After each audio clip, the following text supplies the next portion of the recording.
So I'm going after that demographic that likes the progressive ideas that I, read the Noam Chomsky's and Chris Hedges, but they don't actually read the fucking articles, and they just want to have someone else read it to them.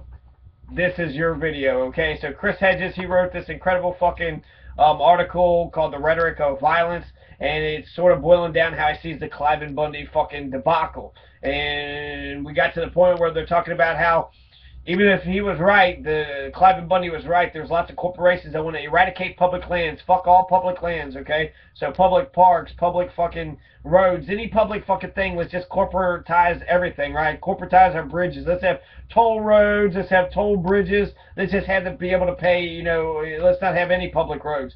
Bullshit. There's fucking public roads, there's public lands. These things are there for a reason, they're good things.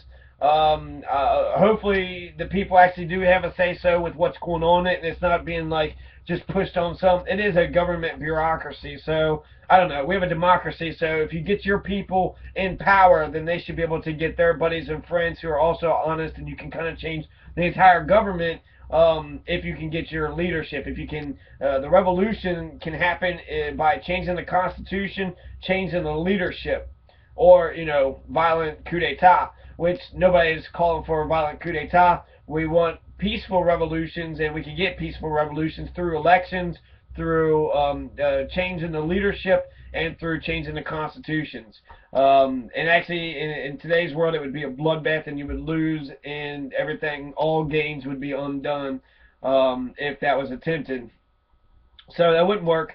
A violent coup d'etat wouldn't work. So that's why we have to go with prolonged peaceful demonstrations, putting the pressure to the decision makers, being the decision maker yourself, or writing a constitution and rewriting the entire rules to the game, right? So whenever I play any game out there, but if I play Risk, or if I play chess, or if I play Monopoly, any of these games, I am a better player at the game if I know the rules. So if I understand the rules, then I'm that much better of a player, and I can beat the shit out of everybody. Hold on, no, I know this. You can't charge with that. You got to have 4 houses before you get a hotel. You got to pass go before you get it. You don't get it when you land on go. And if you know the rules the best, then you won't win it, but at least you know the functions and how things run and how things work. It gives you the advantage if you understand the rules to the game.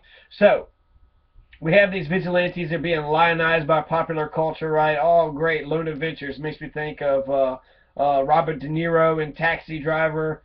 They champion a racist nationalism that's fused with iconography, language, and rituals of the Christian religion, sort of the Ku Klux Klan. They use to make sure the dispossessed and marginalized remain dispossessed and marginalized, and revel in a demented hyper masculinity. Hell yeah, I'm a man. I'm a hyper man. I'm a Superman. I'm better than Superman. I can beat the shit out of Superman. I'll be able to fucking arm wrestle Superman like he ain't shit. Fucking yeah. Why does everybody got those fucking Chuck Norris jokes? Chuck Norris, there's like he doesn't do push-ups. He pushes the earth away from himself. Well, fucking Chuck Norris is an old fucking racist fucking bastard. 1,000 days of darkness is what he says. Right? Obama's not a Christian. He's a Muslim, and we're going to have 1,000 days of darkness. You better watch out. 1,000 days of darkness. Shut the fuck up, Chuck, you old fucking piece of shit. And he doesn't do push-ups. He fucking shits in his fucking Depends diaper. Chuck Norris isn't like a big fucking karate man who'll break in and save your woman. He's a motherfucker with a walker losing his fucking teeth about, his bowels are just gonna let loose eventually while he's walking up the steps. So Chris Hedges.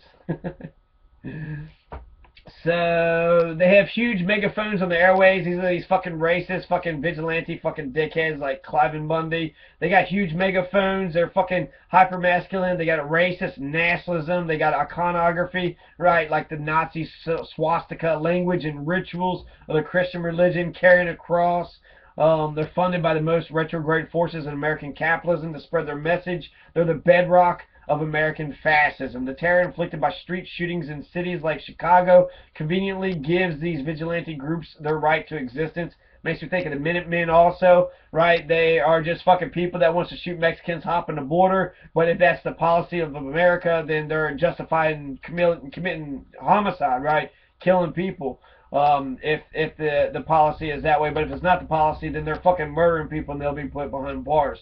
The raison d'etre given by vigilante groups for the need to bear arms is that these weapons protect us from tyranny and keep us safe and secure in our own homes. But history does not support this contention. The Communist Party during the rise fascism in Nazi Germany did not lack for weapons. Throughout the dictatorship of Saddam Hussein in Iraq, citizens had assault weapons in their homes. In Yugoslavia during the war there, AK-47 assault rifles were almost as common in households as stoves. I watched in Iraq and Yugoslavia as heavily armed units encircled houses, and those inside walked out with hands in the air, leaving their assault rifles behind. And neither will American families engage in shootouts should members of the U.S. Army or SWAT teams surround their homes. When roughly 10,000 armed miners at Blair Mountain in West Virginia rose up in 1921 for the right to form unions and held gun thugs and company militias at bay, the government called in the Army. The miners were not suicidal. When the Army arrived, they disbanded, and faced with the full weight of the U.S. military, almost any armed group would disband, and that includes vigilantes. The militias in Nevada might have gotten the Bureau of Land Management to back down, but they would have scattered like frightened crows if the government had sent in the 101st Airborne. Okay, so there's a lot in here, but basically saying the progressives and the laborers, they never call for death, they never call for coup d'etat or fucking overthrowing the government. Not like these fucking Tea Party, these right-wing Minutemen, fucking, you know, racist, nationalist, fucking Hitler, neo-Nazis wannabe. 10,000 armed miners in Blair Mountain in West Virginia rose up in 1921. The biggest fucking armed uprising for workers ever. And the Army was called and they fucking backed down. So even in the biggest one of armed miners being able to stand up, they was able to stand up to the local sheriffs and shit. But when it comes to the United States Army, usually that's how every one of these fucking stories ends. When it comes to the American government, right? You'll have, and actually, I give Clive and Bundy a little bit more respect because they're comparing him to, you know, they was talking about George Washington and John Stewart, like, thought he burned him by pointing out the Whiskey Rebellion and pointing out Shay's Rebellion. But if you're comparing Clive and Bundy to Shay and to the Whiskey Rebellion, they were right. Shay's Rebellion, he was right. Shay was right, and the whiskey isn't right, but them protesting the tax on whiskey was right. They should be allowed to stand up and say, hey, you know, enough is enough. But Washington just smashed him. He's a nation state. I'm the fucking, you know, I'm the king of this fucking farm, and I'm the one that fucking does whatever the fuck I want to do. So he just goes around smashing people's faces in, right? So if they're comparing it to those people, that's not a good comparison. I mean, that's not, that's exactly what he wants. I mean, that's like a revolutionary type of act, and that's giving him more credit than what he actually deserves. You know, it's more, I don't know, I don't want to, the fucking pictures of them burying the cows is really shitty, okay? And you don't want a Waco type of thing. They backed down, and so maybe they're just feeling bad because they actually had to back down. They fucking lost the thing. But you didn't lose because you didn't kill American citizens. Let's do this some other way, right? So the vigilante violence, rather than a protection from tyranny, is actually an expression of fear by white people, especially white men of the black underclass. So they're not protecting tyranny. Tyranny is hierarchy, and it's domination, you know, clear order, hierarchy, order, what do they call that? Like a fucking hierarchy of order, whatever. There's tyranny is also fascism and totalitarianism. So it's like, do as the fuck as it's like a gun to your head. Tyranny is like, you know, you get in this war or else I'll shoot you. So that's like the worst type of tyranny. Is you fight for me or I'm going to kill you. And so you are led not by your love of the country, but by fear of death. I don't want to die, so therefore I'll fight. And that's tyranny. So when these nationalist groups get together and they say they're fighting tyranny, but it's actually not tyranny, what they're doing is they're expressing a fear by white people of the black underclass. They're scared that the black people are going to come up and overtake them, and so that's where all these racist feelings are coming from. What does Clive and Bundy know about struggle? I mean, he's had, you know, he seems like he dresses nice every fucking day, probably drives big fucking trucks and shit, just like the CEO of fucking the Clippers, right? What the fuck do these actually owners of all these other fucking people do, right? What's it take to fucking help cattle? like they just eat grass, so you just have to make sure they don't run away. That's all you have to do. Like in terms of like you maybe give them their shots or whatever, pay somebody to give them their shots. But in terms of the day to day, what it takes to be able to raise cattle, make sure there's hay fields, and then make sure they eat those hay fields. It's not fucking rocket science, right? So, why is he so afraid of the tyrannical government? Maybe it's Black Obama. Maybe it's the black people, right? He loves Mexicans. And racists, they all fucking say that type of shit, right? The Mexicans, at least they work. That's what I heard, like, racists say. Well, at least they work, No, I mean, you're fucking racist. And that's also, it kind of points out, someone once said, it was a German, but it said that all politics boils down to who's going to screw over the black man. And that's incredible. So Mexicans have been able to assimilate into the culture because, hey, at least we're not black, and it's fucking working, right? They're like, well, at least they're not black, right? And that sucks. That's really fucking shitty because black people are individuals. There's an expression, they've been in America forever. They're, like, it's racism is just stupid, right? It just is, right? Do I have to explain that? I don't have to explain that. Okay, man, it's gonna take another fucking video. Alright, well, I guess I can take a little bit more time about it then. So, a bunch of racists, right? The white vigilantes do not acknowledge the reality of this oppression, but at the same time, they're deeply worried about the retribution directed against whites. Guns, for this reason, are easily available to white people, while gun ownership is largely criminalized for blacks. The hatred expressed by vigilante groups for people of color, along with Jews and Muslims, is matched by the hatred for the college-educated elite, who do not decry the steady impoverishment of the working class. They're right. They're right for hating them. People of color, along with those who espouse the liberal social values of the college-educated elite, including gun control, are seen by the vigilantes as contaminants to society that must be removed to restore the nation to the health.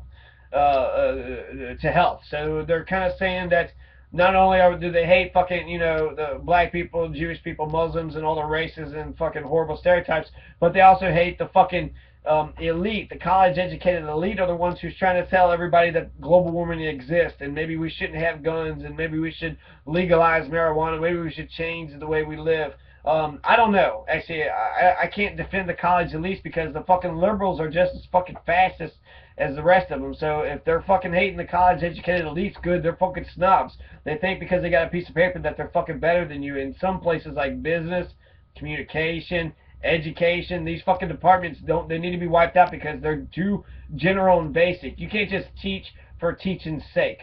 That's what teachers are today. They get in front of the classroom and say, fucking listen to me, and then they go on and on about whatever the fuck they want to talk about. Is this interesting? Is this relevant? Who gives a shit? They just told you to shut the fuck up because you're a fucking slave dog who just has to do what the fuck your dictator tells you what to do. So that's education. To have education for education's sake is just ridiculous. In fact, like once I've taught a person how to ride the bicycle, I don't need to stand there and keep on telling them how to ride a bicycle or how to ride or do something else if they don't want to do it. If they show an interest of doing a skill that I do know, yes, I can teach them that. But just to be like, well, I'm your teacher because I like the power and the authority of it, no, that's absolute bullshit. Once I've taught you the skill that you need to know, then I back away and let you fucking ride your fucking bike, man. Maybe you could teach me something, There's skills out here that I'd like to know how to weld. You know how to weld? Teach me how to weld. I would love to learn. So people of color, along with those who espouse the liberal social values of college-educated elites, including gun control, right? So not only it's the sheep, right? You're a bunch of sheep. You need to fucking wake up, and if you have an idea that you thought about, but it sort of goes along with one of the elites, and you're fucking part of the problem too, right? I actually had somebody tell me. He asked me, he goes, are you an Obama lover? And it threw me off a little bit. It's like, are you an Obama lover? And it's like, damn, like, do I love another man? It's just kind of a homophobic thing to say to anybody else. Do you, are you a Bush lover? Are you a Bush lover? Right? Are you a badge lover? It's like, no, I'm not a lover at all. I'm a man, and I hate, and I want to fight, and I spit, and I get dirty. I don't love, fuck love, right? An Obama lover. It actually sounds very identical to nigger lover. Are you a nigger lover? What are you, some sort of nigger lover? What are you, an Obama lover? So I think nigger lover now has changed to Obama lover. Are you an Obama lover? Are you fucking asking me if I'm a nigger lover? Are you asking me if am I not a piece of shit racist white supremacist? Like, are you an Obama lover? yeah, I guess if I have to choose between loving Obama and hating him, I love Obama. If you must know, he's an imperialist. He's fucking consolidated shit. He needs to be way more progressive. But the progressives need to stand up. The Tea Party, teabaggers, Republicans, they have a fucking weird ass penchant for winning things, even when they're completely wrong for the country and for the direction of where we're going. Progressives need to fucking do a little bit better, job of winning, right? We need to be like Charlie Sheen, start winning. So yeah, Conan O'Brien, one of my favorite fucking comedians. I love Conan O'Brien. Check him out. Eat some pizza bread, and make sure you kiss your kids. Good night.